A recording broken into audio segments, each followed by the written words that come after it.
our session. I'm Joanna. I will be your moderator for tonight's webinar. In behalf of GVET Marketing, we would like to thank you for your continued support and participation. We hope that you're all safe and well.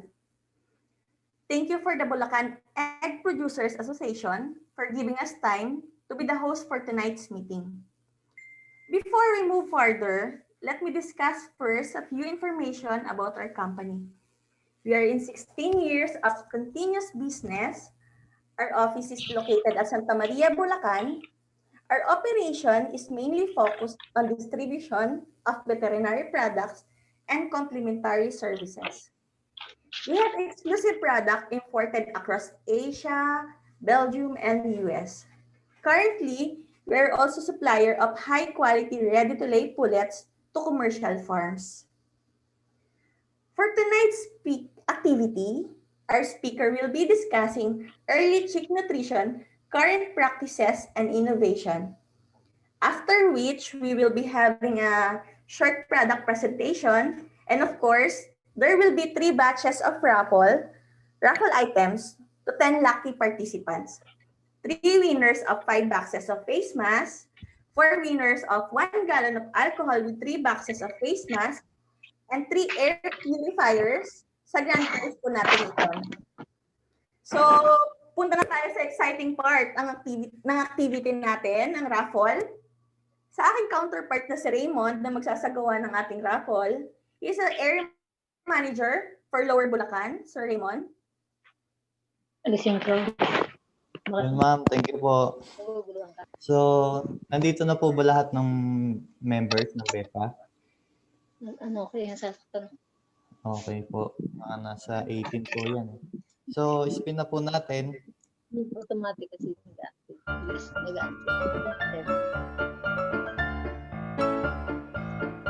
Ang ating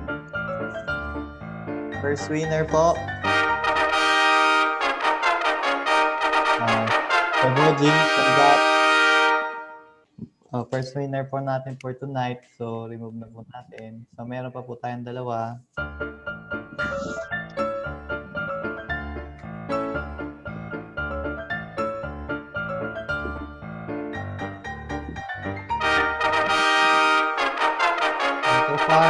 Congrats po. So, last winner po natin. Ultra-form. For this raffle.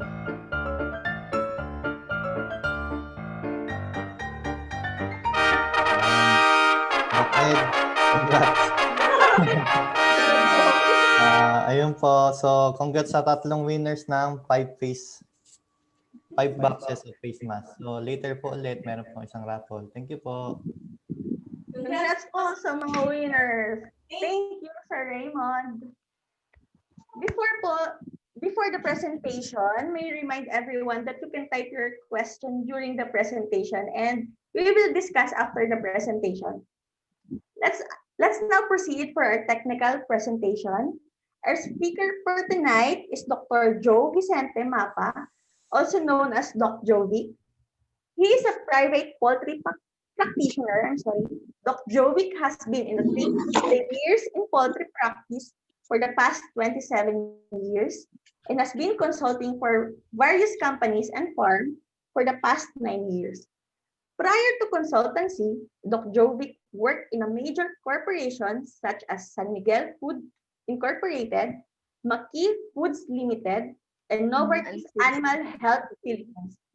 He studied at the University of the Philippines at Los Baños, where he earned the degree of Doctor of Veterinary Medicine. From the same university, Doc Jovic took up units in Masters in Management. His practice covers broiler, layer, breeder management, and animal health, epidemiology, and biosecurity audits. For tonight, he will be discussing early chick nutrition, current practice, and innovation.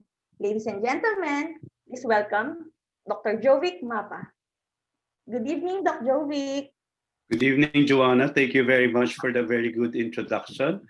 At magandang gabi po, Bulacan Egg Producers Association. It's been an honor na makasama ko po kayo ngayong gabing ito at makapag-share po tayo ng kaunting kaalaman with regards doon sa ating topic for tonight, which is early chick nutrition, current practices, and innovations na pwede nating gawin.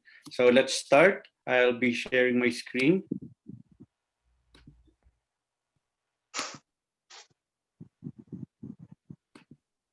Nakikita niyo po ba? Kita po ng lahat? Okay. Okay po, okay. Kung nakikita po ninyo ay ating pong sisimula na. So sabi ko nga po, ang title ng ating topic po ngayon ay Early Chick Nutrition, Current Practices and Innovation. The outline would be the need for early chick nutrition. We will discuss the precoccial chicken and the gut development, the importance of the chick's yolk, and correlation of early nutrition and gut and immune development. Then we will go to the current practices in early chick nutrition, particularly post-hatch feeding and in-ovo feeding. And then further on, we will discuss the consideration for future practices. So, ano pa ang difference ng sisiw as compared to other mammals? As compared to mammals, which can still influence the maturation or the development of its embryo even after parturition, sa manok po, hindi pa pwedeng ganoon dahil ito po ay dependent na sa composition ng itlog, or it's dependent on the composition of the egg. So the nutrition of the breeder affects the development of the embryo inside the egg, and the composition of the albumin, the composition of the yolk, and the integrity of the eggshell itself will be very crucial in the correct development and maturation of the embryo inside for 21 days. Okay, so it's very critical that we see to it that the nutrition of the breeder is well thought of para po mai-transfer nito ang nutrients na kinakailangan for embryonic development. Okay? And then, the chicken itself, it is a precoccial chicken. Ano bang ibig sabihin po nito? Sa avian species po kasi, dalawa ang sisiw na maaari nating makita. Yung tinatawag nating altricial chick or the precoccial chick. Makikita po ninyo, ang artificial chick, nag-hatch po siya ng walang plumage, close ang eyes, and require practical care in feeding and thermoregulation. So usually ito makikita nyo sa mga birds sa Maya, makikita po niyo yan sa mga raptors, sa mga cetacean birds o yung ating mga lovebirds o kaya ay sa ating mga sisiw na ganito nakikita natin. Ang ating manok ay precoccial chick po yan. So ibig sabihin, it is hatched with feathers, open eyes, open na po ang kanilang mga mata, and are able to leave the nest site. So they are already mobile. So they can already hunt for food even after hatching. Okay. So the hatching process is very critical. In nature, within 24 hours, ang pag-hatch ng tinatawag nating isang click.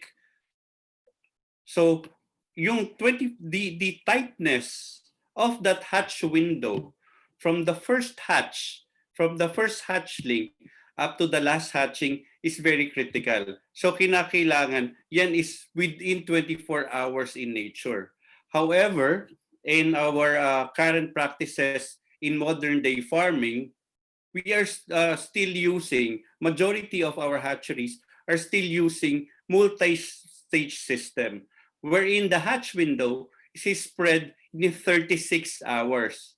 Especially if there's a difference or there's a concern about the uniformity of the eggs, particularly influenced by the age of the hatching eggs, the age of the breeder hens, and the uniformity of the temperature inside the incubator. So within 36 hours, may certain point po na chinecheck tayo sa hatch window or ilan na ang hinahatch na or nahahatch na sisiw doon sa particular machine with starting from 36 hours, 24 hours, 12 hours, and then at pull out. So kinakailangan po at 36 hours in a multi-stage system ay less than 1% o halos wala pa dapat na pipisa. And then at 24, dapat nasa 25%. At 12 hours, dapat nasa 75% na yan. Para pag pull out ay halos sabay-sabay silang matutuyo. If there is a difference or concerns with regards to the uniformity, minsan marami po kaagad nag-hatch o yung mga tinatawag nating early hatches. And this poses a problem because madidehydrate na kaagad at magkakaroon ng prolonged starvation ang mga sisiw na ito. Okay? So the essential nutrients needed by the animal, by the chick, kasi di ba meron silang tinatawag nating yolk sac. May residual yolk sac which contains essential nutrients para po sa ganitong pagkakataon. Kasi in nature, nag-aantayan pa sila eh. So, yung yolk sac ang magbibigay sa kanila ng essential nutrients. However, there is a rapid depletion of the essential nutrients because of the rapid embryo development, the fast metabolic turnover, and modern hatchery practices. Ito, malaki po ang effect doon sa utilization ng nutrients, yung modern hatchery practices. Dahil kinakailangan pa nating bakunahan, kinakailangan nating i-process ang mga sisiw, ipack ang mga sisiw. So, nag-e-extend po yung time ng fasting or delayed access to nutrition. And then this prolonged fasting or delayed access to nutrition affects the development of the gastrointestinal tract in the precocial chicken. Kinakailangan niya na pong mag-transition from an immature digestive system to a mature digestive system which can absorb yung exogenous feeds na ibinibigay natin. Kasi iba po ang composition ng nutrition doon sa yolk as compared doon sa ating feeds. More on the lipid po doon sa yolk eh. So lipid absorption as compared doon sa ibibigay natin ng feeds, which is mostly carbohydrates. So kinakailangan ma-develop agad niya within 48 to 72 hours yung kanyang digestive tract. However, because of this particular scenario, particularly the modern hatchery practices, nakakaroon po talaga ng delay sa nutrition. So the intervention that can be done in order to address this concern is an intervention during the embryo development or immediately after hatch.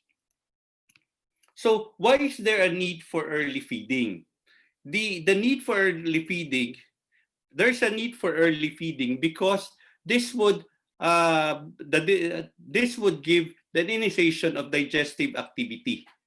So magkakaroon na po kasi ng peristaltic movement. Kapag merong feeds na doon sa bituka, gagalaw na yung bituka. And also, this would trigger bacterial colonization, the development of the immune system, and yolk sac nutrient utilization. The yolk sac is very important because in the yolk, nandun po yung mga important nutrients and components for the development of the immune system. So kapag hindi na-absorb ang yolk sac because hindi na-trigger ang digestive activity, then there could be a problem in the development of the immune system. So it's very critical na ma-absorb ng digestive system yung yolk sac. Pero pwede naman po kasing i-absorb yan. Halimbawa, wala pong feeding activity. Pwede po yung i-absorb through the systemic system, but it would reduce the rate of development of it would reduce the development of the digestive system or the gastrointestinal tract, and also the development of the immune system.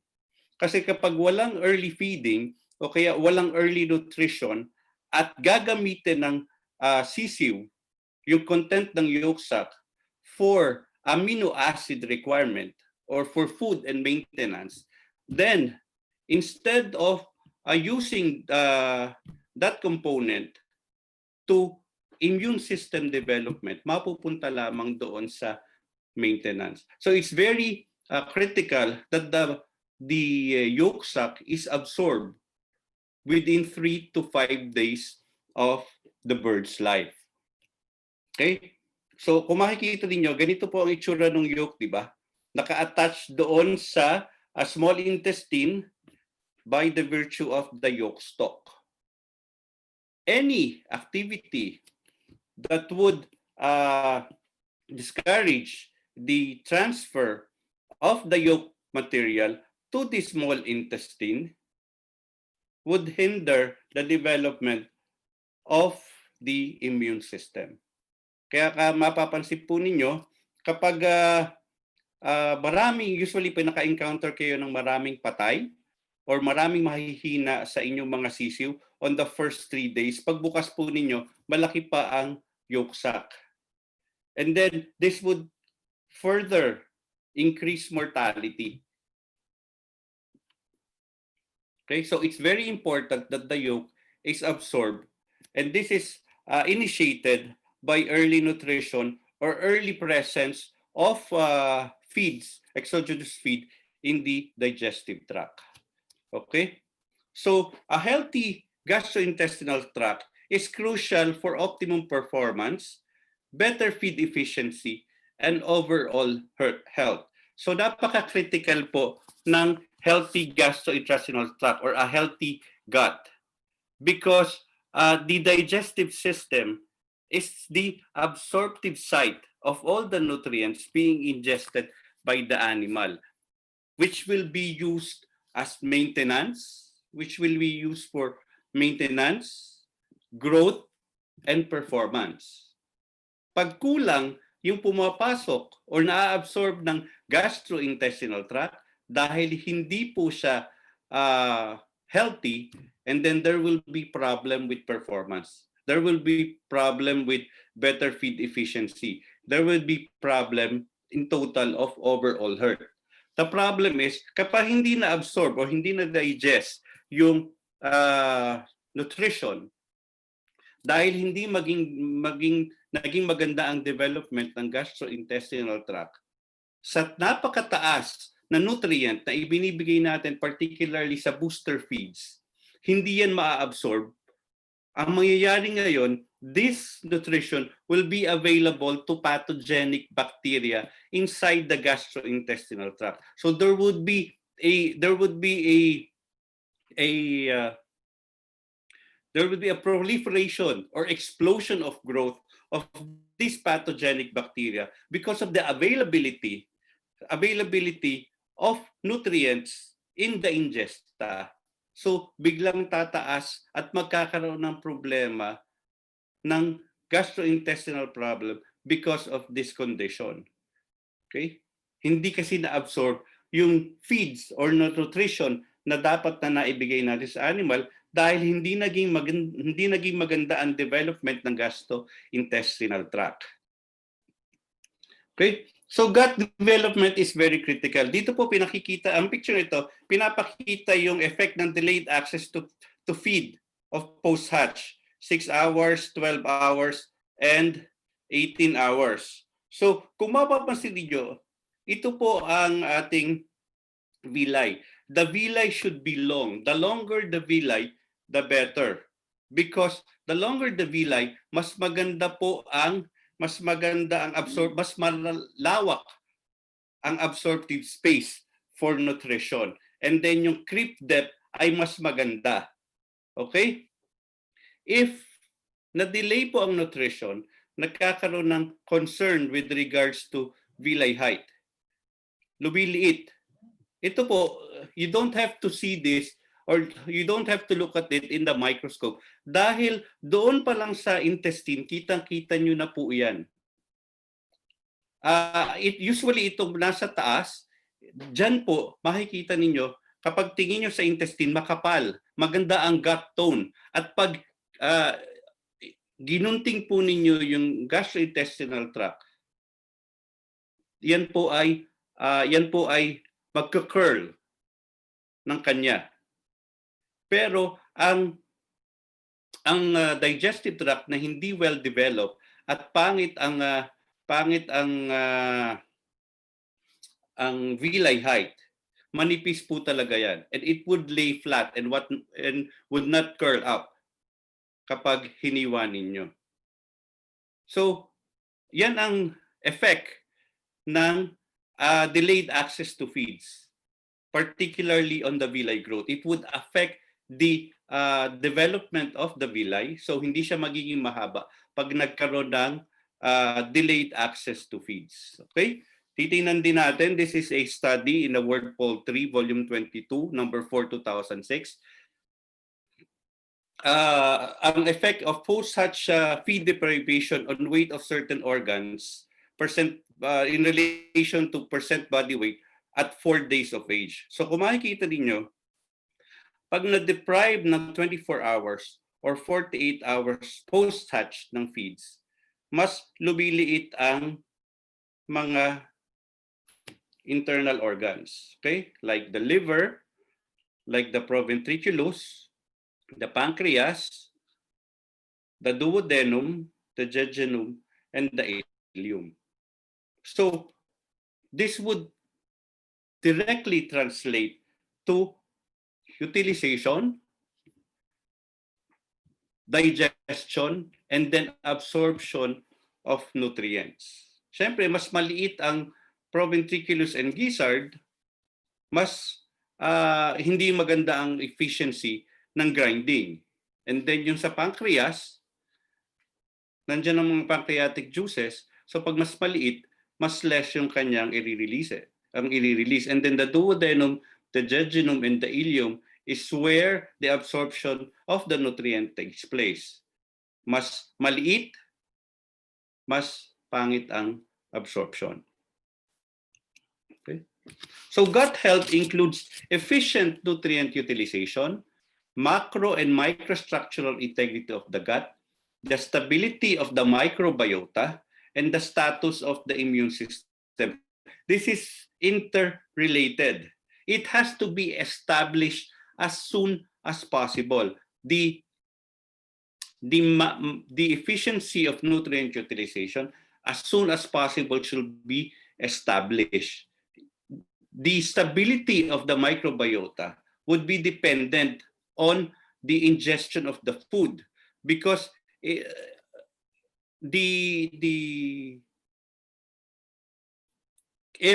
the birds has been starved, the situation would favor the proliferation of pathogenic bacteria like E. coli.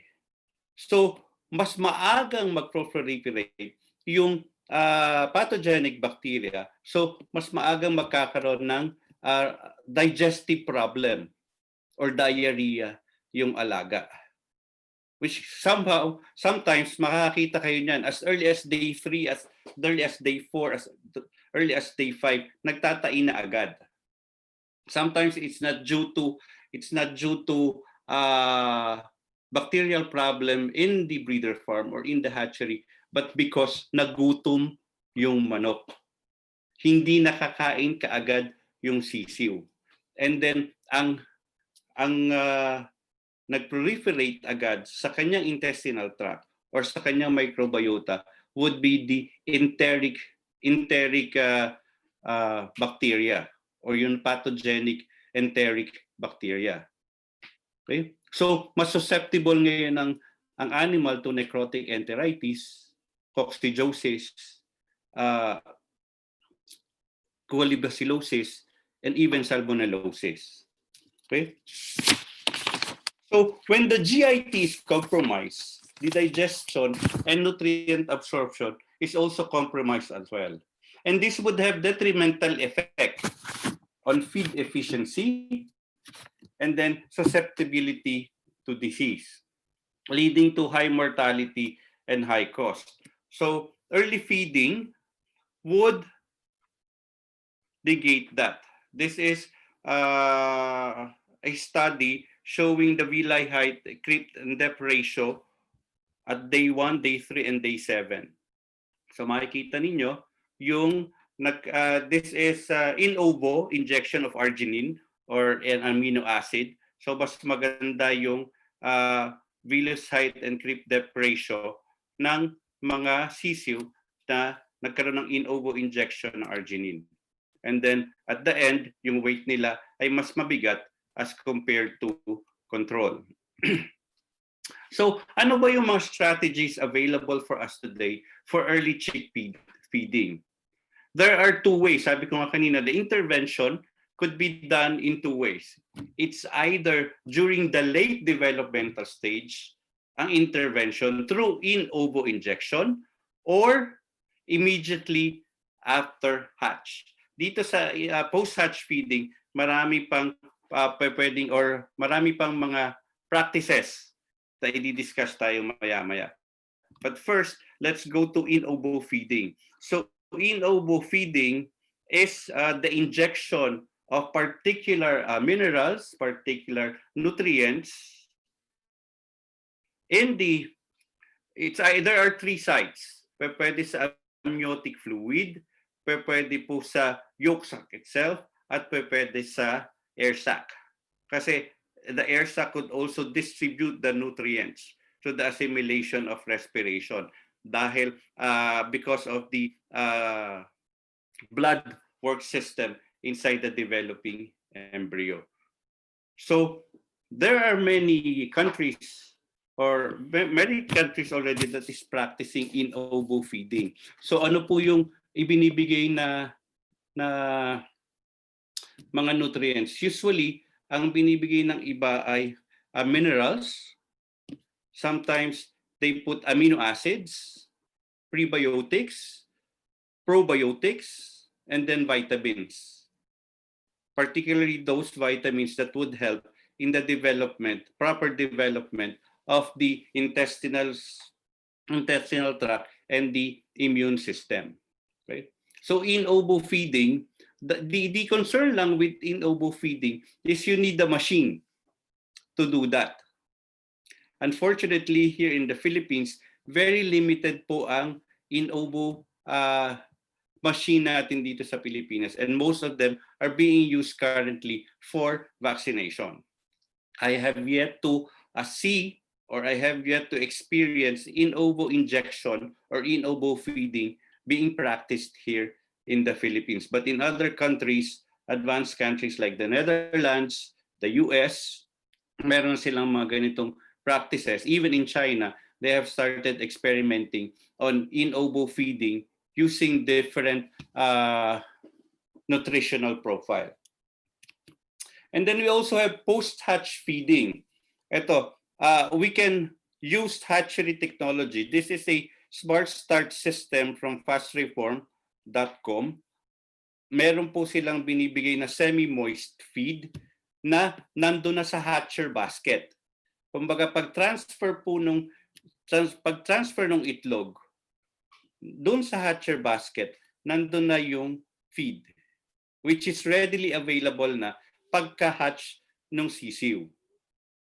So hindi nagkakaroon ng gap sa feeding dahil doon pa lang sa hatcher machine ay nandun na ang feeds at nandun na rin yung water system. Yung water, feeds, and light nandun na as seen in the light system. So very early ang intervention. But right now, wala pa po ako nakikitang ganitong machine sa Pilipinas. Ang alam ko po, they say they are installing for bounty doon sa kanilang GP farm. But I have yet to see this. I have seen this in expositions in Netherlands. Pero hindi ko pa po ito nakikita dito sa Pilipinas in practice. Okay? And then we also have prior to transport technology through spraying. Ito po, this particular nutrient was sprayed using a sprayer, bali gel sprayer po yan. So kung mapapansin nyo, gel yung gel like yung composition, and then tutukain po yan ng manok. So prior to packing and transport, sila po ay ini-sprayhan nung nutrition, and then yan po ay kanilang kakainin kasi makikita la tutukain po nila yan. So doon po nire-relay yung early nutrition. And then yung iba naman po is through gel. May nabibili po tayo ngayon available in the market na naka-gel form. It's either red or blue na nailalagay po doon sa mga quadrants ng ating chick boxes. Available for the chick during transport, particularly kapag matagal ang transport o tatawid dagat ang transport. Okay? May iba naman po ang ginagawa ay mga simple addition lang po ng source of liquid or source of sugar. And then right now may nagpa-practice din po at farm arrival. So meron silang sa ibang bansa, meron po silang distributor, feed distributor, dinidistribute po yan sa haba o sa kahabaan ng chick paper. And then during the distribution, ini-spray din po rin yung combination or yung nutritional concoction. So kung makikapansin nyo po dito, yung feeds may kahalong red. Red po yung kulay nung naihalo dito. So para pag dating ng sisiu, magiging available sa kanila yung readily absorbable nutrient coming from the nutrition concoction. So ang iba naman po dito sa Pilipinas, ang nakita ko na, since wala tayo nito, ini-spray. Kumbaga, maglalatag ng feeds and then tsaka i-spray yung material or yung supplement na tinatawag for formulated for early chick nutrition. So what are the factors for consideration? First is the technology available to us. Katulad nga po ng sinasabi ko kanina with regards to in ovo technology, bibihira pa ang hatchery na may in ovo. Una-una, mahal po rin kasi ang mag-invest sa in ovo technology. And then mostly ngayon ginagamit nga through for vaccination purposes. And then ano ba ang operating system natin?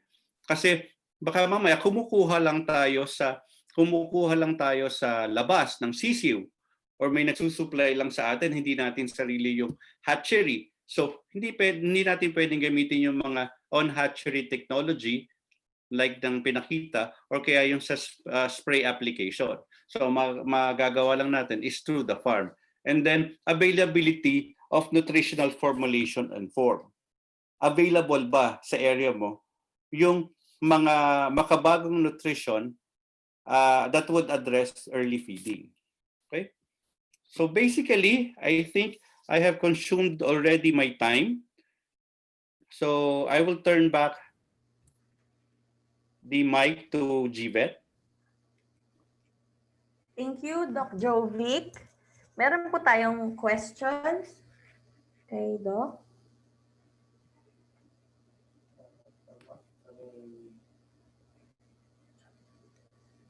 Doc Jovic, we have one question from our one participant. What is the most effective way to post-hatch supplementation? Available today. Sabi ko nga po kanina, there are two interventions with sa post-hatch supplementation. Yes, Doc. The most efficient would be the earliest that you can give it. Kumbaga, kung mai-spray mo sa hatchery level pa lang, sa hatchery level pa lang, yung nutrition or supplementation mas maganda. Kasi ang critical dito would be we have to shorten the time of the feed deprivation. The longer na magkaroon ng feed deprivation, the more detrimental sa effect ng development ng gastrointestinal tract at ng immune system. Lalong-lalo na kapag matagal yung biyahe, pagtatagal yung biyahe, o kaya ay marami pang gagawin sa hatchery. Let's say nag-require tayo ng vaccination, so ibabakuna pa yan, ipapahinga pa yan. So mas maganda kung mai-apply natin sa hatchery yung post-hatch supplementation, mas mabuti. And that, I think, in my opinion, that is the most efficient way to do it. Thank you, Doc Jovi. Thank you rin po sa questions. And bago po mag-start ang product presentation natin, we will proceed sa second batch ng raffle natin. Back to you, Sir Raymond. Okay, wala na po bang questions? Follow-up questions? Doc, may tanong ako. Yung watermelon, pwede ba natin gamitin? Sir Edward, magandang gabi po. Watermelon is a source of liquid and sugar in itself. The problem with watermelon, na experience po namin, lalong-lalo na doon sa mga carton boxes, nababasa po ang sisiw. Meron kami experience before with watermelon coming from Manila, transport namin going to Mindanao. Ang dami pong namatay. Namatayan kami ng 3,000 to 4,000 dahil nilamig yung sisiw, dahil nabasa doon sa watermelon itself. Lalo-lalo pag sobra yung nilagay, mababasa po yung mababasa yung water ng watermelon, yung trimmings, and then mababasa yung sisiw, so lalamigin, maaaring mamatay. Ang dami na po namin experience sa ganyan with regards to watermelon. Thank you, Doc. Thank you po, Doc Ed, sa questions. Proceed na po tayo sa raffle natin. Second batch raffle. So, okay na po. Ito na po tayo sa raffle. Ang mapapanalo naman po ngayon ay 1 gallon of alcohol and 2 box of face mask. So, 4 winners po ito ngayon. So, spin na po natin.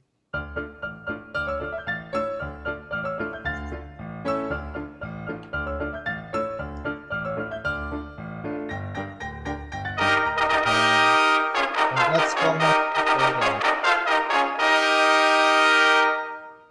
So, isa pa po.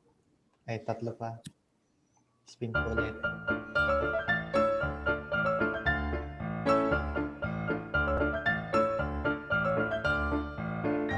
Yan. Doc Edgar, congrats. Isa pa po. Congrats! Sir Edwin Luyon.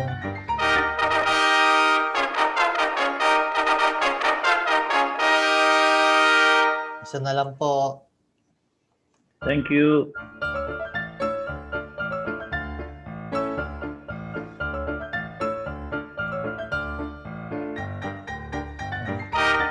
Ma'am Claire, congrats po. Again po sa mga nanalo po ng 1 gallon of alcohol and face mask, congratulations po. So, balik na po tayo kay Ma'am Tren. Thank you, Sir Raymond. Congrats sa winners. And stay tuned po tayo dahil meron pa tayong 3 maswerteng mananalo ng air purifier na sure akong makakatulong ito na pwedeng gamitin sa bahay and office po ninyo. Okay, let's proceed to our product presentation to be headed by our Technical Director, Dr. Herman Cruz. Let's welcome Dr. Herman. Dr. Herman, good evening po. Hello, Trent. Good evening. Sa mga taga Bulacan Egg Producers Association, isang magandang gabi po sa inyong lahat. At maraming salamat po kay Dr. Jovic Mapa para sa kanyang technical presentation on day-old nutrition. And my part po will be on the practical usage of these day-old nutritional products. So sa BEPA po, this will be my second time this year, last June 24. Magkakasama po tayo sa ng presentation about the layer industry, the past and the present, na in-sponsor ng Jesus. And also, if marami po sa inyo naka-attend ng Poultry School Online ng Philippine College of Poultry Practitioners, meron din po tayong ensuring stability amidst uncertainty dahil po unprecedented po yung pandemic at ito pong mga strategy na ito na ginawa ng mga poultry players. So now the practical application on day-old nutrition, I'll be sharing my screen on my iCloud.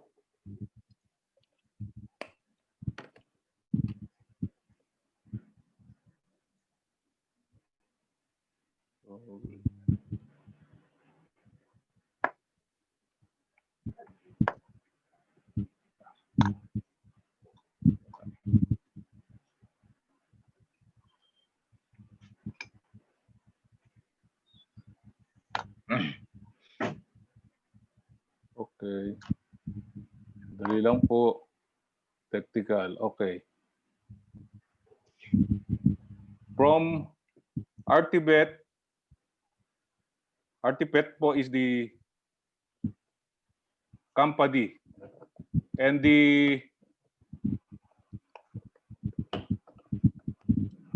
nakikita niyo na po ba yung aking screen?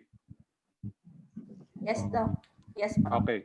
So, RTPDA po is the nutritional formula for day-old chick.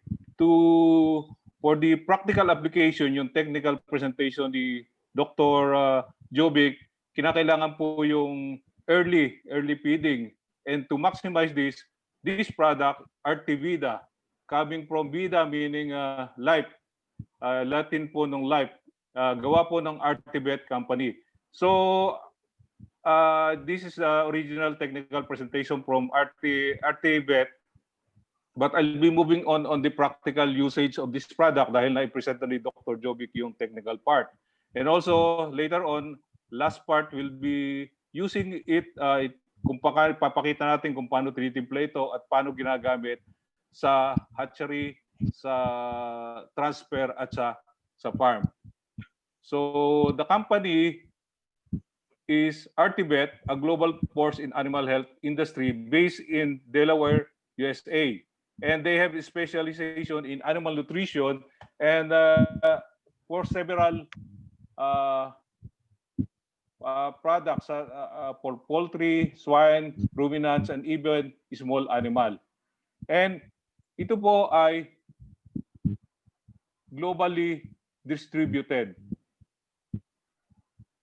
From Brazil to Europe, United States, Middle East, majority of Asia, and the Philippines. The RTBet product is distributed and registered in the Philippines since 3 years ago, and it's now being used by several farms in the Philippines. Bakit po natin kailangan? On the practical side nung usage ng day-old nutrition, dahil nga po ang sisiw ay neonatal, meaning the first 7 days of life ay infant pa ito kung kukumpara natin sa tao. Yung very fragile. Kaya nga po matatanda ito ni Kadobing, nila Doc Ed. Yung nasa farm kami, ang sinasabi namin, ang buhay nasa ating mga kamay. Dahil very fragile ang sisiw. Dito nagmumula ang buhay at dito rin nag-uumpisa yung ating negosyo. And yung mga chicks po ito, during hatching, it is hatched over 24 to 36 hour period. Pinakita nga ni Doc Jovic kanina na setting for 18 days and then almost 2 to 3 days yung hatching, especially for multi-stage incubator. okay ito sa single stage incubator, lumiliit yung hatch window. The problem is particularly for layers because of the volume, kukonti lamang ang gumagamit ng single stage incubator. Ang mga broiler ang karamihan na may usage na single stage incubator. Majority po ng ating layer ay nasa multi-stage incubator. And dito nga po sa hatch window na ito, yung unang mapipisa ay maaaring ma-dehydrate kung mali yung pull out sa pull out, or kung maaga naman pinull out, maraming weak chicks. So there are portion of the chicks that will be dehydrated and there are portion that will be soft. And kaya dapat tama yung pull out, and early nutrition will support this early hatch chicks. And once the hatch is pulled, marami pa pong ginagawa. As na-mention nga kanina, unang-una, sexing, sorting, vaccination. Sa vaccination po, merong spray vaccination dahil requirement po ito yung NCD and IB. Tapos meron pang required din tayo na Marex vaccination na subcutaneous. And then, isa-sex pa po ito. And there are several hatchery also na nagde-day-old beak trimming or debeaking. And we know that yung day-old na debik na sisiw, matatanggal yung dulo ng tuka after 2 to 3 days. So very soft ito, and may sugat, kaya pagka ang pagkain ay matigas, ma-open pa ito, and that will cause malnourishment. So napakahalaga ng early good chick nutrition post-hatch. So early nutrition is important because in broiler, 25% to 33% of the growth comes from the first 7 days, while in pullets or layer, 12% of the pullet development.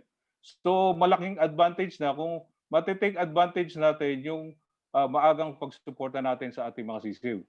So as mentioned kanina, hindi sufficient in current chicks yung residual yolk. Ang residual yolk ay basically, which is lipid. Ang kailangan ng ating manok ay complete na sisiw, ay complete nutrition na coming from carbohydrates, protein, fats, and several vitamins that I will discuss later. So there are 3 important factors dun sa early nutrition. Number 1 is the development of the immune system so that the chicks will be capable to face the challenge of various diseases in the farm. Second is the intestinal development, because yung pinakita kanina na development ng villi, magandang development, kung maagang nagkaroon ng early nutrition ng feeds, ang mga manok, ang mga sisiw, and therefore the digestive system will properly utilize the nutrients and ma-maximize yung growth efficiency ng ating mga sisiw. And third is the muscle development. Muscle development is extremely important in broilers as well as in layer pullets. As yung mga bansot na sisiw, yung mga delay yung development ng muscle, nagiging bansot, and sa pullets naman, this will be, ito yung mga hindi nagpipik, delayed peak, and early bumabagsak yung production. Hindi properly develop yung pullets, kaya nga wala na, hirap na habulin. Actually, hindi na mahabol pag yung pullets ay dineliver na underdeveloped at underweight. So how do the chicks were transported? So ang mga methods po of transportation were sa cardboard chick boxes, plastic chick trays, and automated chick trays. Ito wala pang masyado dito sa atin yung automatic chick trays and trucks. Yung cardboard chick boxes, the problem with this is during the inclement weather, yung medyo maulan, mabagyo, nagsosopen yung cardboard box, at kung itra-travel mo, especially sa mga malalayong lugar, at posible itong magiba. At kung nilagyan mo pa ito ng mga products that will cause na mababasa yung cardboard box, such as yung mga melons and watermelon, mga oranges, posibleng mawet yung mga mabasa yung sisiw at maginaw, and that will cause their death. So in yung malalayong biyahe, ang ginagawa natin dito ay sa plastic chick trays binabiyahe.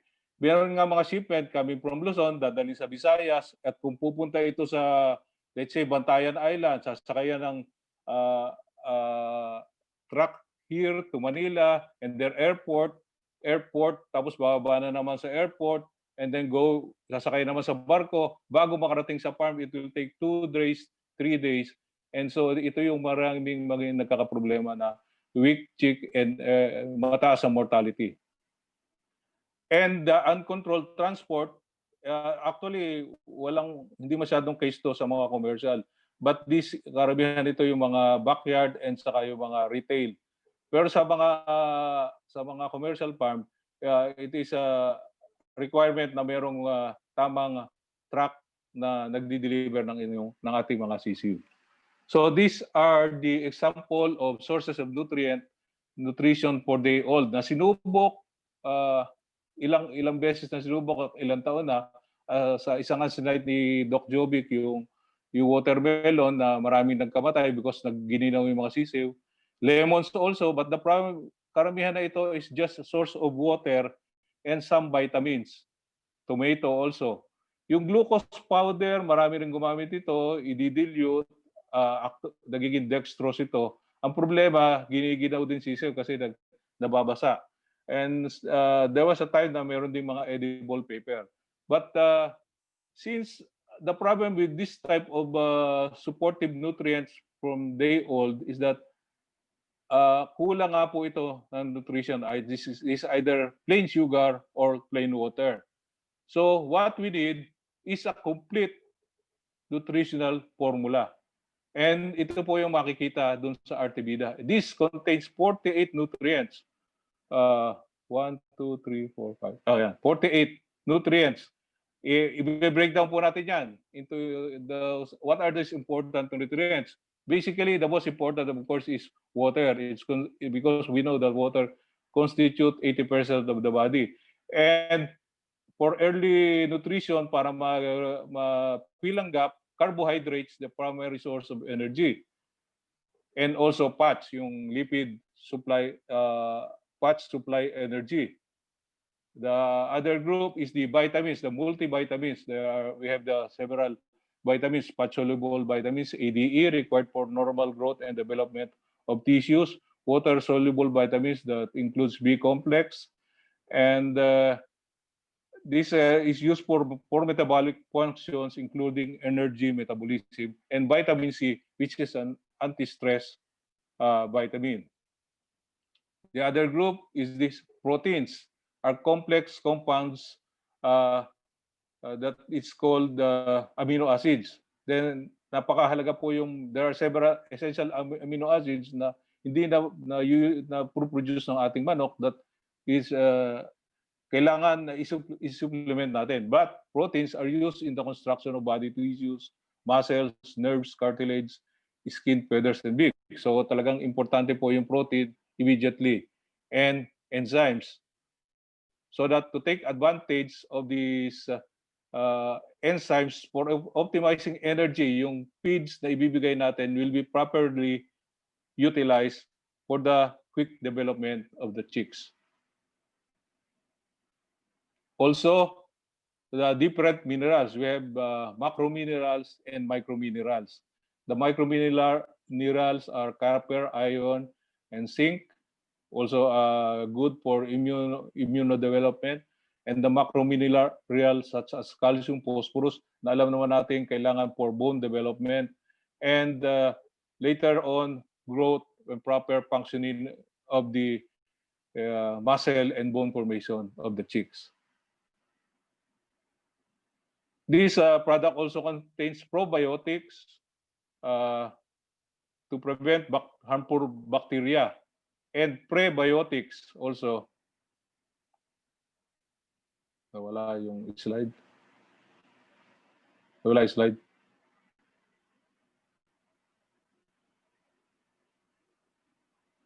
Nawala ba yung slide?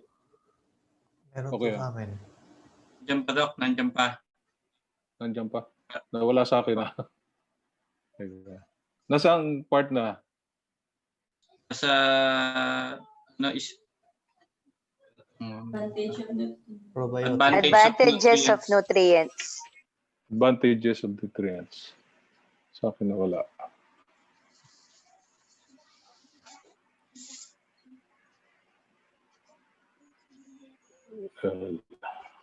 Sandali lang po na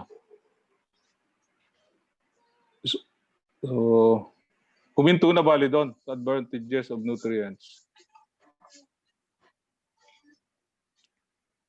Pwede mo bang i-share, Raymond?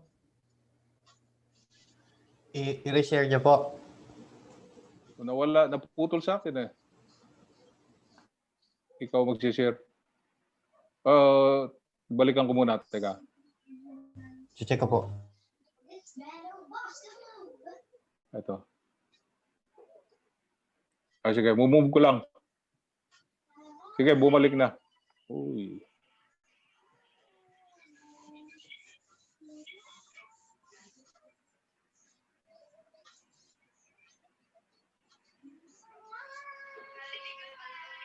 Advantages of nutrients, proteins and enzymes. Tapos na tayo.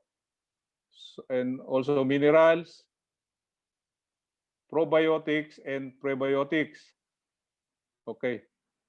Now, MCFA is actually the triglycerides, the medium chain fatty acids, and essential fatty acids also, as well as organic acids. Ito yung mga organic acids are important to reduce bacterial growth of E. coli and Salmonella. And it also contains monoligosaccharides as antitoxin. So in general, what are the benefits of Artemida? First is the early stage nutrition for chicken to fill the gap. And this is very easy to administer. Mamaya papakita natin to how do we prepare this Artemida. Third, it boosts the immune system and aids intestinal development, which is very important intestinal development for the old chick. And easy intake of feed after debeaking. Kasi nga, yung day-old debeaking will cause some strain to the chicks, yung mahirapan silang kumain. So easy intake of feed because this is gel type and also it contains the different nutrients I have mentioned earlier. And this is kick-starts the muscle potential. So may advantage na tayo kagad for kick-starting the muscle potential of the chicks. So now, how do we prepare it? Mamaya, the actual preparation now, how do we prepare it?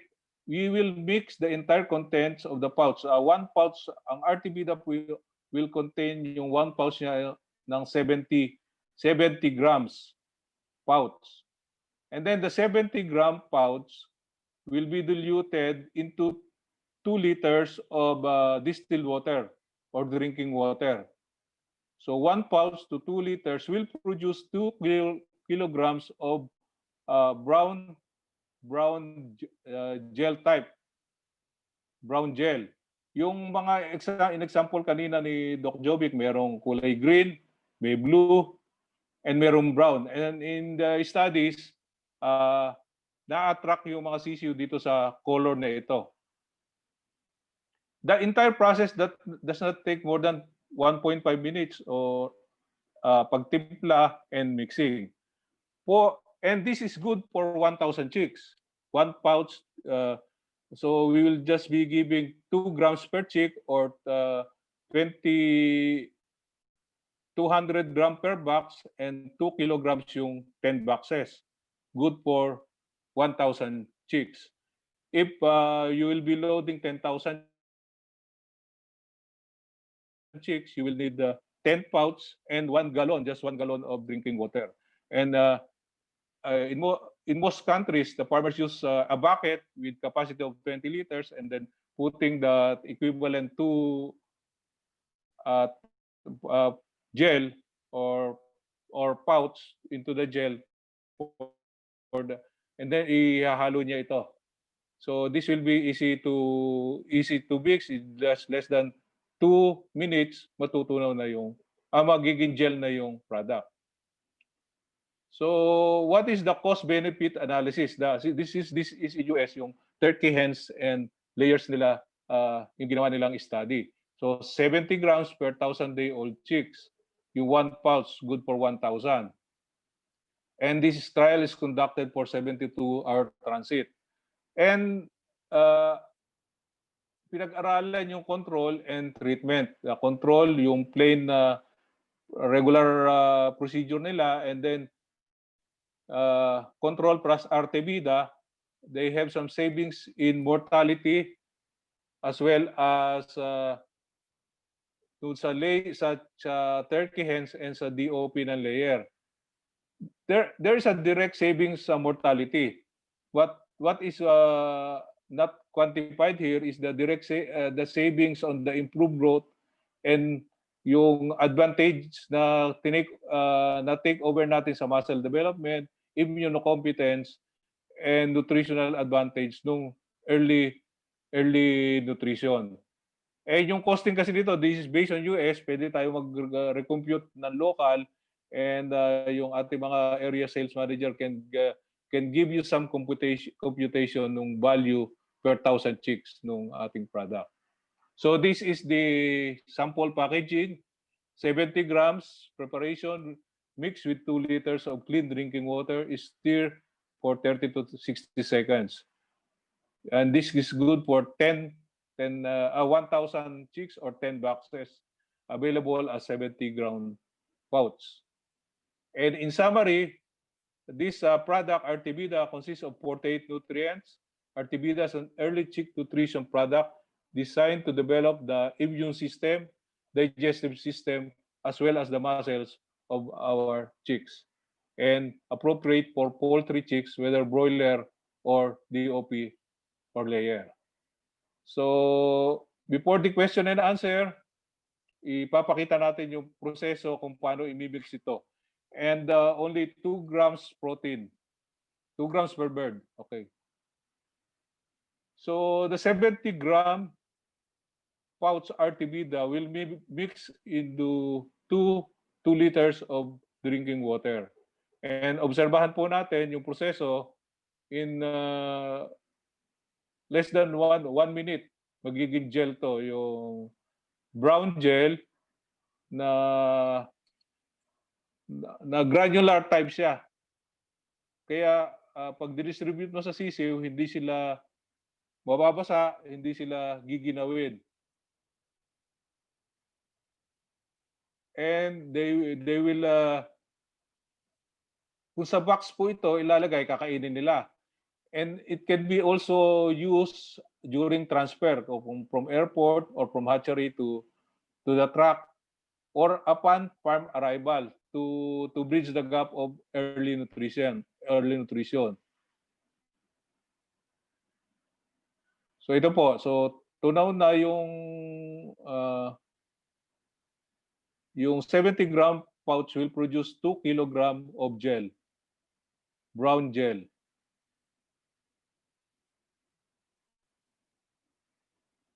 So okay, makita po natin to. Naging soft gel na siya. And this can be fed to 1,000 chicks. The next slide, papakita naman natin, we will mix this 2 kilogram of gel on the same process ng mixing.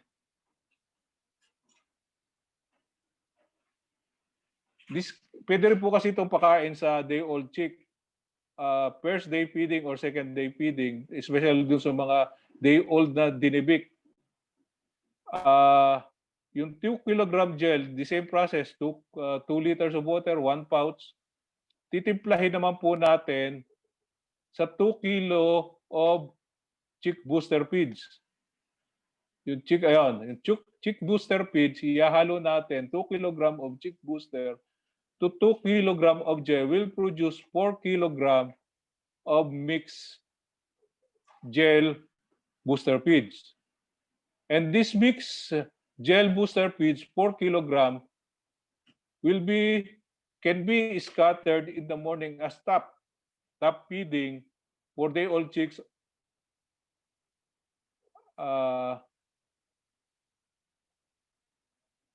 on first day immediately. Itatoppings po natin yung may gel with complete nutrients. Ihalo natin sa 4 kilo and more or less 4 grams per bird. For 1,000 chicks, 4 grams per bird, 1 pouch. So if you will get 10,000 chicks, you need 10 pouch. And this can be used first day or second day. So the third slide will show how the feeds will chicks. Actual local trial po natin to. So binigay natin sa sisiw yung gel, and then upon arrival naman, we mix the 2 kilogram of feeds and with 2 kilogram of gel and mix it to the first day feeds ng ating sisiw, at ito yung kanilang first na kinain because it contains the essential nutrients for day-old nutrition. So ayan po yung ating Artibida nutritional product. Thank you. Thank you, Doc Kung meron pong Herman. question. Yes po. Are there any questions po sa Artivida?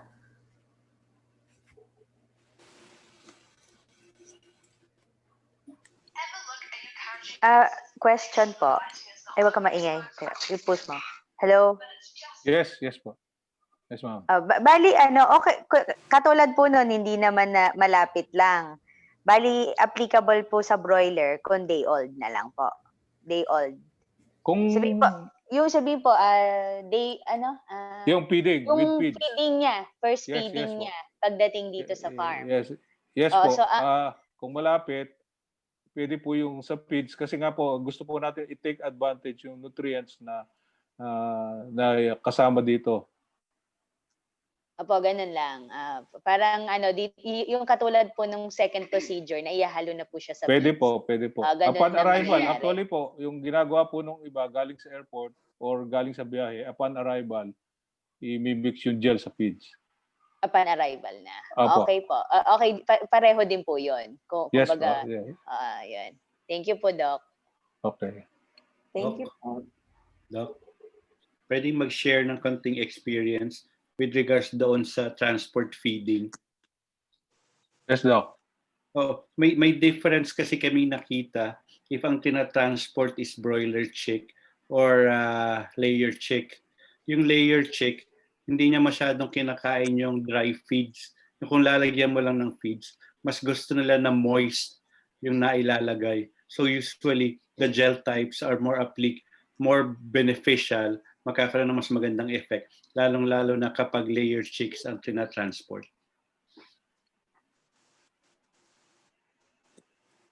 Thank you, Doc Jovic. Doc Herman? Yes. Doc, we have one question po from one participant.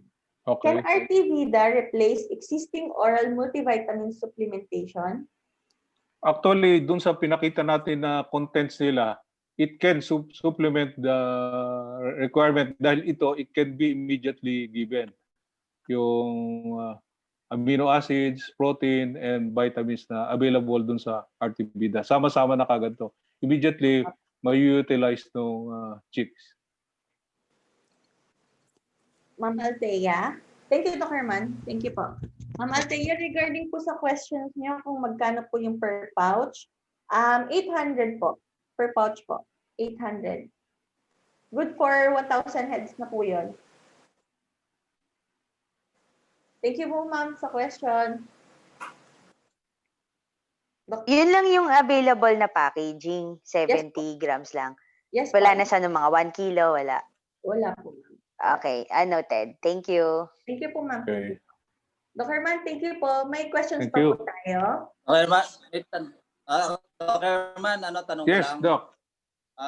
Tulad nung Santa Maria to Marilao, isang oras, alas 6 ng hapon, nandito na yung sisil ko. Pag pinakain ko yan, pwede ko na ba kinabukasan na lang ibaba? Kasi unang-una, ngayon, katulad ng nangyari ngayon, mabagyo, maulan. Pag binaba ko agad sa nalalamigan ka agad. Tapos pangalawa, papunta sa gabi, merong hindi maiwasan, mahulog, makain ng aso, pusa. Kung kinabukasan ko ilabas sa kickbox, pero pinakain ko siyang artibida. Actually, Doc, ang maibibigay mo doon yung gel. Yung feeds kasi hindi siya masyado makukonsume pag nasa loob ng box. Yung gel ang pwede kung hindi mo siya i-unbox agad. Ayan. Kasi nga even Santa Maria lang yan, nasa 24 hours na rin yung processing nung kasi gabi itatransfer, mag-ahatch ng umaga, itatransfer ng gabi, darating sa inyo almost 24 hours na rin yun. So, merong advantage talaga yung early feeding ng gel. And kung ibababa mo naman, pwede dun sa mixed with feeds. Kasi ang advantage naman nung ibababa, kung ready na yung brooding mo, kasi nga, importante rin yung brooding sa Kung season. kinabukasan ko na ilabas sa box, pwede naman. Pero pinakain ko Pero sa box. dapat naka-gel. Naka-gel po. Naka-gel, Pwede yung pakain na naka-gel. Thank you. Thank you, Doc Doc. Ed, thank you po sa questions, Doc. Doc Ed, thank you po. Thank you. Doc Herman, salamat po. Yes, thank you. May additional questions pa po tayo? So far, wala na po. So bago po tayo magpunta sa most exciting na grand prize natin na air purifiers, sana po makonsider nyo ang aming products, yung Artivida. And aside from Artivida po, we also have 4 available products from Delaware, US. Isa na po doon yung aming Artitox, our high-end toxin binder. We have Artisan, Fit Purifier and Acidifier, Artemisinin, Cyromacin 1% for fly control. We also have exclusive product from Korea, Enroxil, Enrofloxacin 20%, Royal Tilmicocin 25%, Adeline F, Vitamins Plus Selenium, Vigor L. Ito po yung liquid toxin binder plus liver tonic. For further questions po with our exclusive product, you can directly contact Raymond for Lower North Luzon and Benigno Valdez for Upper North Luzon, and ang inyo pong lingkod for South Luzon, Joanna po. Okay, kung wala na po tayong questions, proceed na po tayo sa raffles na may lucky 3 grand winners ng air purifier. Si Raymond, excited na tayo. Yun, okay. So, excited na rin po ako mag-spin ng wheel. So, okay po. 3 winners po ng grand prize. Ikot na po natin.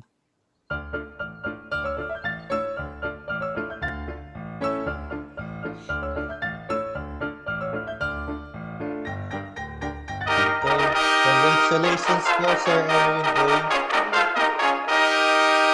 Hanap po kayo ng air purifier. So, isa pa po. Dalawa po.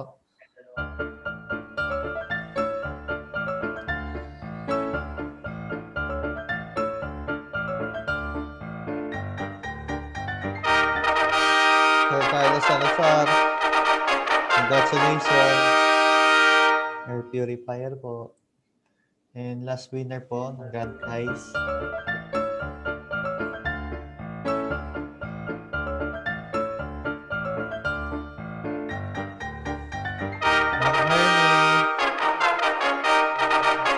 Congrats po. So sa lahat po ng winners, paki-message na lang po kami or may coordinate sa inyo kung paano po namin dadalhin yung mga napanalunan nyo. So kung saan nyo po gusto. So again po, salamat po. Back to you, Trend. Thank you, Sir Raymond. Thank you, Sir Raymond. Congrats po sa mga winners. And on behalf of GVET Marketing, we would like to thank you, our technical speaker, Doc Jovic Mapa. Thank you po, Doc Jovic. Thank you everyone for inviting me. Thank you, Gibet, Doc Herman. Thank you, Doc. And our technical product presenter, Doc Herman.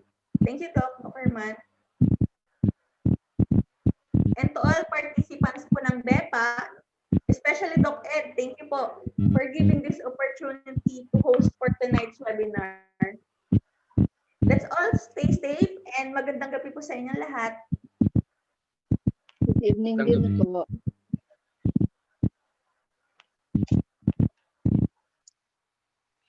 Thank you po. Thank you, Jibet. Oh, thank you. Salamat. Thank you.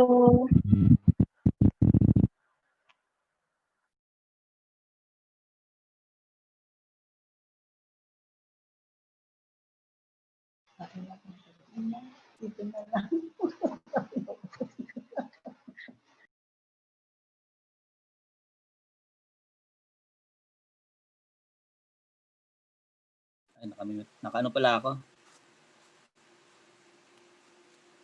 Raymond? Yes po, Doc. Ay, thank you ha, naka-unmute pala ako. Maraming salamat Opo. sa Gibet kay Doc Yogi Mapa sa kanyang current practice and innovation sa early chick nutrition, sa kay Doc Herman Cruz. Nagiging ano na tayo, new technology na talaga.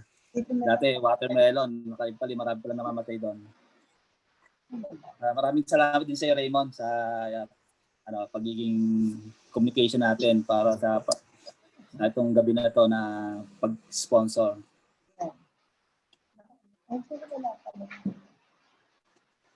Meron pa yung Raymond? Sasabihin? Hindi ko mabuksan ang video.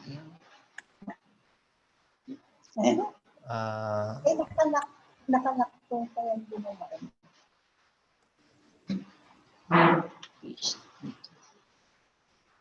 Ay, yun nga.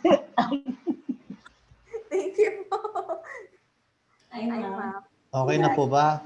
Thank you. Doc Herman, Yes, magmi-meeting po yata ang BEPA. po. Doc Jovic, okay na rin po kayo?